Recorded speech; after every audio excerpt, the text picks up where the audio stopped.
Hey, this is Jay with Heavenly Harvest Farm. Thought I'd shoot a quick video about feeding your plants organic food. Chemical food's terrible, Miracle-Gro, stuff like that. So, you may want to go organic. First of all, if you're going to feed your plants, I guess the first thing you want to know is what they eat or what they like to eat. Plants normally, most all plants, need basically 3 nutrients to grow. That would be nitrogen, phosphorus, and potassium, with calcium and magnesium being secondary, but they're close. Anyway, so they need nitrogen, phosphorus, and potassium.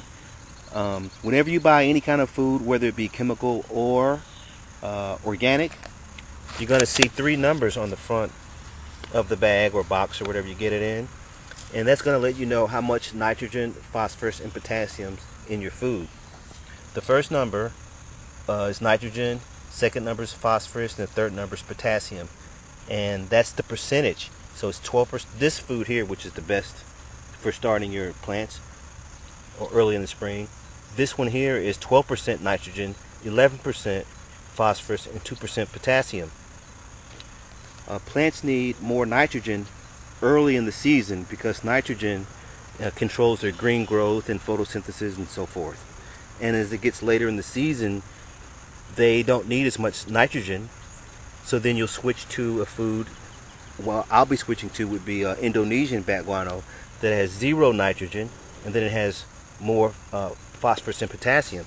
Well, anyway, I'm going to continue. Has more phosphorus and potassium. If you give your plants nitrogen after they start blooming or later in the season, you'll get things like flower drop, where your plants won't bloom very well. So this is what I use instead of compost. I do compost, but I use my compost with my lettuce and things of that nature, because normally compost seems to lean more toward higher nitrogen, because you're going to put a whole lot more grass clippings and things like that than you are going to put banana peels and apple cores and things of that nature. So even if you use compost, you can still top dress with this stuff.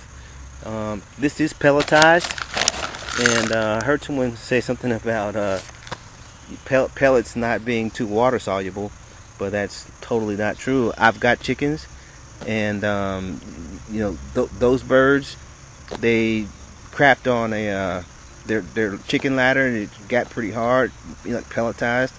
And I put the ladder outside, and it rained that night. In the morning I came out, it was totally clean. And if you use this stuff, it says use 3 tablespoons per gallon of water. And I mix mine up at night and set it on my deck, and I shake it up maybe once or twice at night. And then by the morning time, it's completely dissolved, and the plants absolutely love it. I think this is seabird guano is best, just because seabirds travel a lot and they have a pretty diverse diet. So this is what I use. So if you think composting is too much work, or you don't have room, or you have problems with the smell or whatever, just get you some seabird guano to start your season out with, and then about 45 days into the season, switch to Indonesian bat guano, and then you'll have a wonderful growing season. Thanks a lot for listening. Happy gardening.